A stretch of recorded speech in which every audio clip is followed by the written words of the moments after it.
Dr. Ron Means, hello. Thank you for having this conversation with me. For those of you who don't know Dr. Means, he's our Chief Medical Officer at the agency, and he sits within Family Services, does a lot of his work with our clinics and BCARs, and some other areas of our family services. But we're here today to just have a really quick conversation about vaccines as we continue on this marathon journey with COVID-19 as these vaccines start to become available. So Dr. Means, can you give us a little bit of background information on the nature of vaccines in general and sort of a little bit of their history?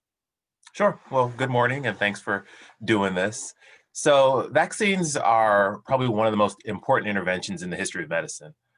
There are diseases that we need not worry about anymore, things like smallpox or polio, things that vaccines have eliminated as a result of their capacity to essentially eliminate diseases that have used to ravage the world.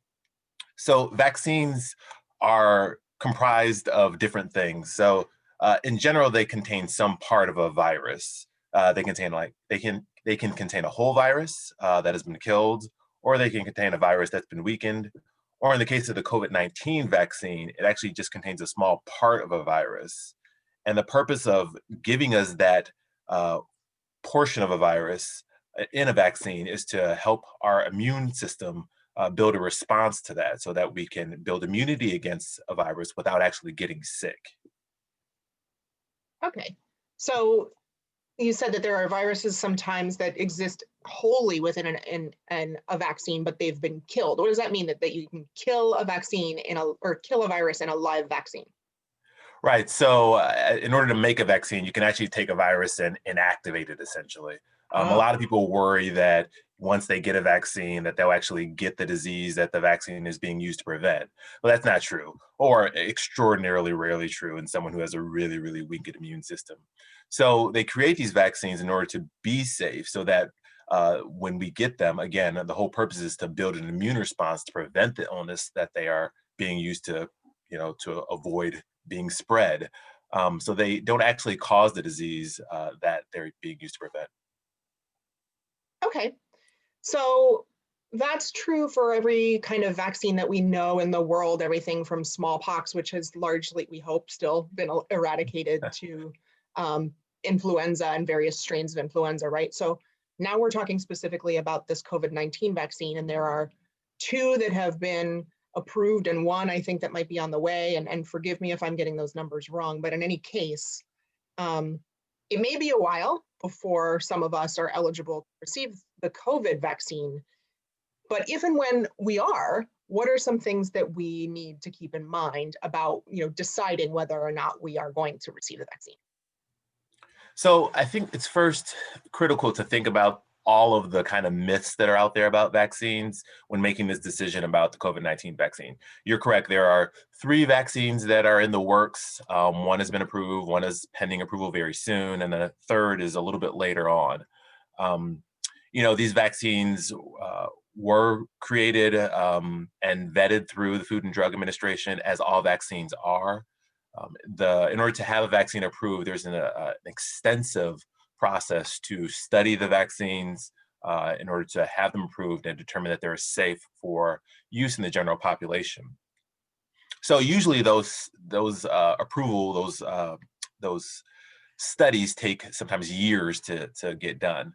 And clearly, in the case of the COVID-19 vaccine, it's been done more quickly, more like months. Um, that's something to think about, but it's nothing to increase your fear greatly. Um, the idea is that this is a pandemic, right? We've seen the devastation that COVID-19 has caused. So, in order to accelerate getting a vaccine to help protect us against the virus, scientists have accelerated the process of studying the vaccines. That doesn't mean that the studies have been compromised. That doesn't mean that they skip steps. It just means they move more quickly and maybe had smaller populations to study on they would have usually studied.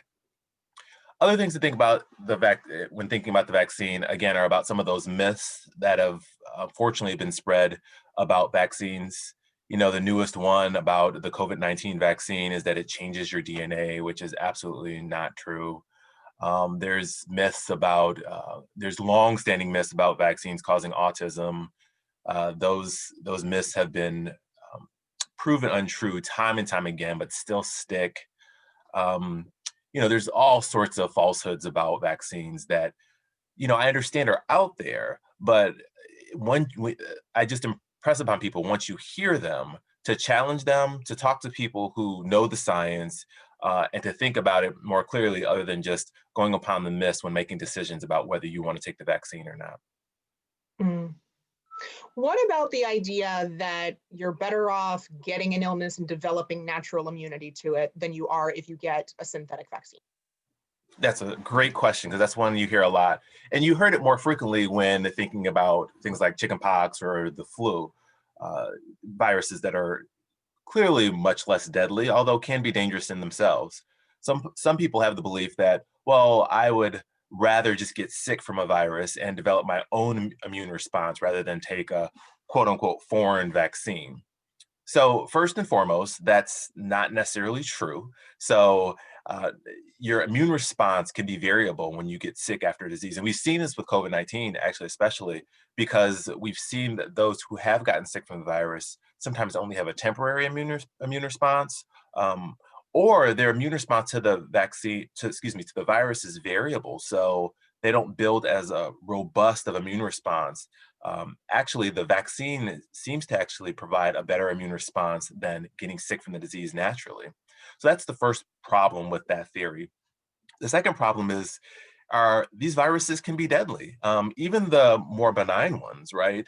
Like chickenpox and the flu can be deadly, but we know how deadly COVID-19 has been. We've seen just in the United States alone, 300,000 people die thus far. We've seen that we're at the point that 3,000 people a day are dying from this virus.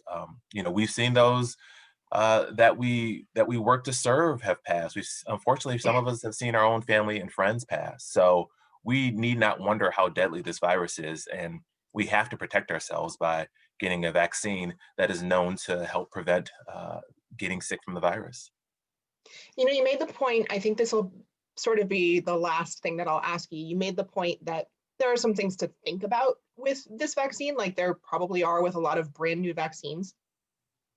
It's interesting to me that vaccines continue to be studied even years after they've been developed to check on their efficacy and if things mutate or whatever. So pardon me. Excuse me, sorry, it's not COVID. No worries. I've been tested. It's not. Reasonably speaking, there's no perfect vaccine. Is that right? Like in terms of the way that we might react or something, somebody might have an adverse reaction to something, but it's a risk versus reward situation. Is that right? That's right. No, that's a good analysis. So there are no perfect vaccines. Like there's no perfect medications, right? There are always potential side effects from vaccines. Um, Now they study those vaccines over the course of years, and in this case months, prior to broadly administering them to the public. But even then, there are sometimes side effects, and we know with the COVID-19 vaccine that seems like maybe about 20% of people that take it get kind of mildly ill in the days afterwards. They feel kind of yucky. But there have been no serious side effects or problems that have been found with the vaccine thus far. But despite that, after the vaccines come out, they continue to monitor both the effectiveness of the vaccine and the safety of it in order to ensure that there aren't any long term problems or long term problematic outcomes. So I think that has to be thought of wisely when you're considering whether you want to take the vaccine or not. We want people to consider all the information, possible side effects, but most importantly, in this case, I think the benefits of the medicine. We have to stop this virus. We have to stop it from spreading. We have to protect ourselves. And right now, the only way to do so is to take the vaccine. And in the meantime, what should we do before we get the vaccine or even after we get the vaccine to help protect ourselves? Absolutely.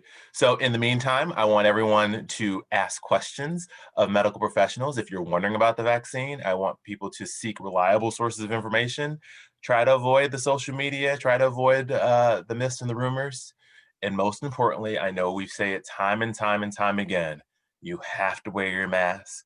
You have to practice hand hygiene, and we have to physical distance. Remember, we have to get to really large numbers of people being vaccinated before we have safely eliminated the vaccine, and we're far from that. It's going to take a long time, probably over the course of this next, 6 months to a year, to get to the numbers of people vaccinated where we're safe against the vaccine.